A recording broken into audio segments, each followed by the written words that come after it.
board members are gonna interview Mr. Liam, who's an instructor at AYS. He is teaching the APP program, and he is actually my former instructor. Hello, Mr. Liam. Hi, Alvin. Thanks for having you here. It's my pleasure. Thank you for interviewing me. And thank you. In the beginning, could you introduce yourself to the AYS students and for the people, and talk about yourself a little bit? Okay, well, my name's Liam Beck.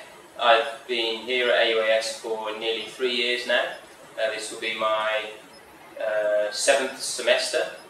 I've been teaching reading, academic reading for 6 semesters, and before that I was teaching academic writing for.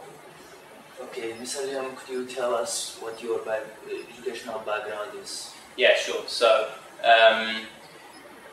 I went to university in the north of England, a town called Leeds, and I studied philosophy. So my undergraduate degree is in philosophy, and I'm currently studying a master's degree in linguistics, applied linguistics. So I'm just working on my dissertation right now, and inshallah I will be finished by the end of August.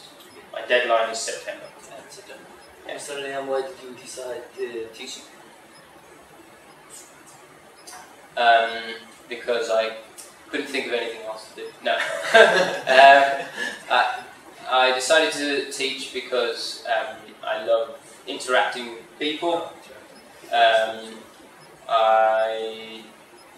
like the idea of being able to help in some small way to educate people, to pass on some knowledge, and to hopefully give people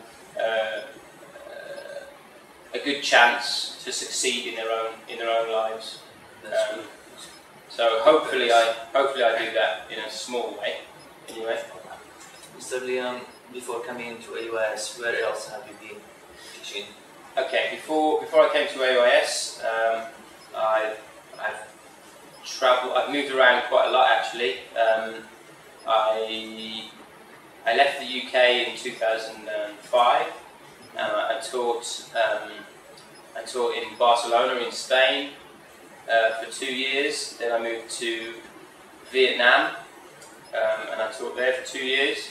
Then Saudi Arabia, also for 2 years, and so this is the longest job I've ever had. Almost 3 years now. So obviously I like it here. Seems you like here. I do, yeah. Yeah, it's great. How did you find AYS? How did you know that there is a job opportunity here? I can't actually remember now, but I found the job online. I found the job online through a website, but I can't remember which website it was.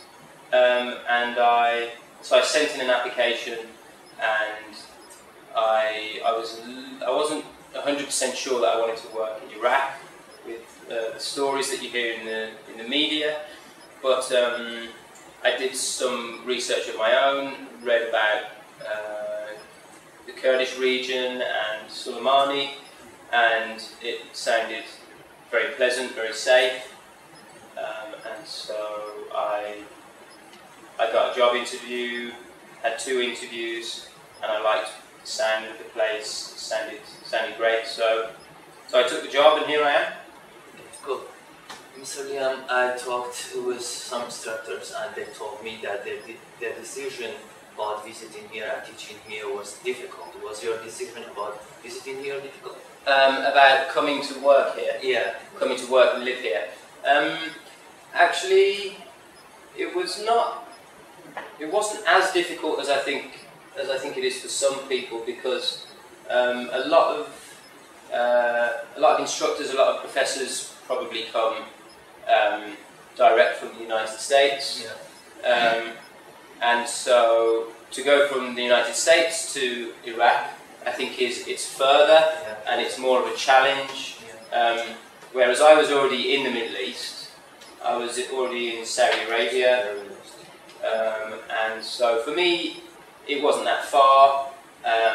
And although the cultures are very different, they're not as different as, say, the United States and Iraq. So it wasn't that hard a decision, and it sounded like the job was great and the university was up and coming with a lot of exciting opportunities, so it wasn't actually that difficult a decision for me. Mr. Liam, how do you see Iraq? Is it like what you thought about before coming here? Actually, in some ways yes, and in other ways no. There's, especially here in Suleimani, it's much greener. I wasn't expecting mountains, I wasn't expecting hills. The images that a lot of Westerners have of Iraq obviously come from Western media, from American news and British news, and a lot of that centres around the violence and the issues that especially happen in the south here. For me, I was pleasantly surprised. I was very pleased when I arrived here, when I saw how beautiful the city is and the surrounding countryside. Yeah, and there's lots of good hiking to do, and much more activities, and much more comfortable and relaxed than Saudi Arabia was, for example. Yeah. Mr. Liam, how do you see Iraq? Is it like what you thought about before coming here? Actually, in some ways yes, and in other ways no. There's, especially here in Suleimani, it's much greener. I wasn't expecting mountains, I wasn't expecting hills. The images that a lot of Westerners have of Iraq obviously come from Western media, from American news and British news, and a lot of that centres around the violence and the issues that especially happen in the south here.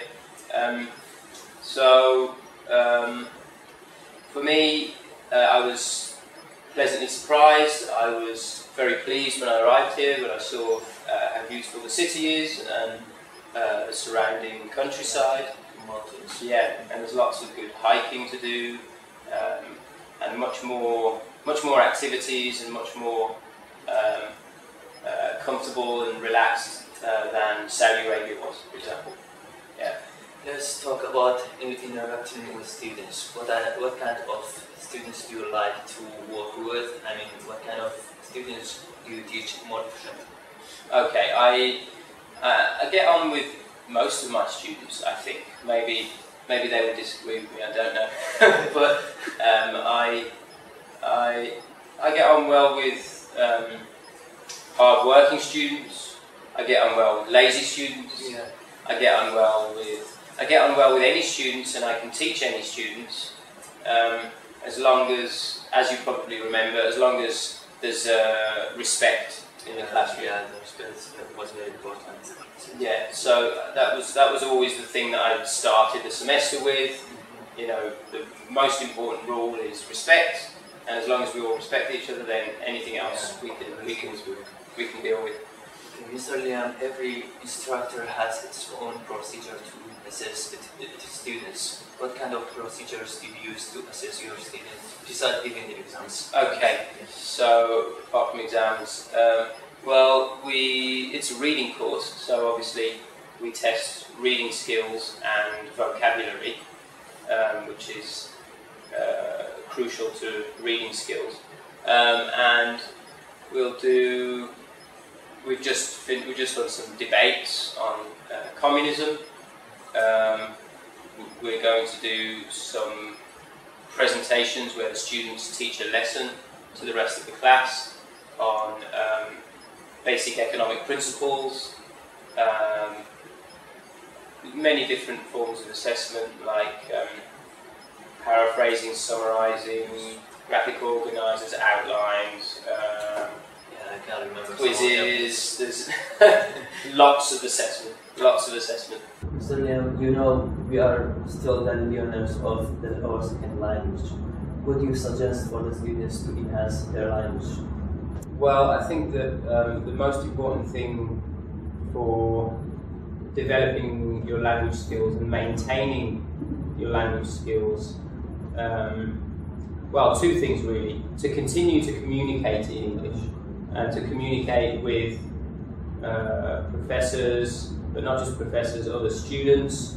There are enough Arabic speakers and Kurdish speakers here that if students are interacting with each other well, then they should be using their English quite a lot. So they need to maintain that, continue to use their English, and obviously you don't develop your vocabulary, you don't develop your reading skills without reading. So students need to continue to read in English, and never forget that they're still English learners. Even if they're doing their majors, they're still English students as well. So Liam, what do you expect from AUI students? What do you expect from AUI? Do you think that the students are going to have a bright future?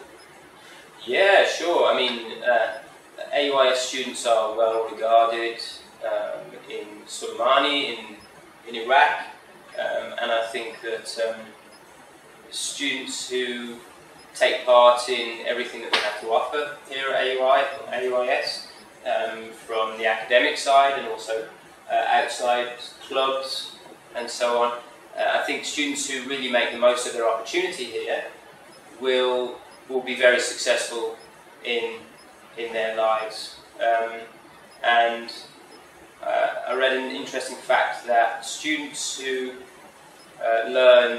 who can speak English, that in the Middle East region actually increase their potential salary by about 10 to 15%. So even just learning English will get you a better salary. So I think those students that make the most of it will have a very bright future ahead of them. Mr. Liam, you know there are some clubs here, and I know some instructors got involved in some of them. Do you get involved in any of them, or do you do any activity outside of class? Very good question. I'm currently very busy writing my dissertation for my master's degree, which, like I said, will hopefully be finished this summer. So I have got involved with some sports in the past, but the last year I haven't really had much time outside of my job and outside of my studies to get really involved with any clubs. But hopefully, once I finish my masters, I'll be back in the fall, and then September, October, then I can start to make the most of some of my extra free time that I'll have available to me. Inshallah. Thanks, Mr. Liam, for having you here. You're welcome. Thank you very much. It's been my pleasure too. Thank you very much. Thanks, Alvin. Thanks.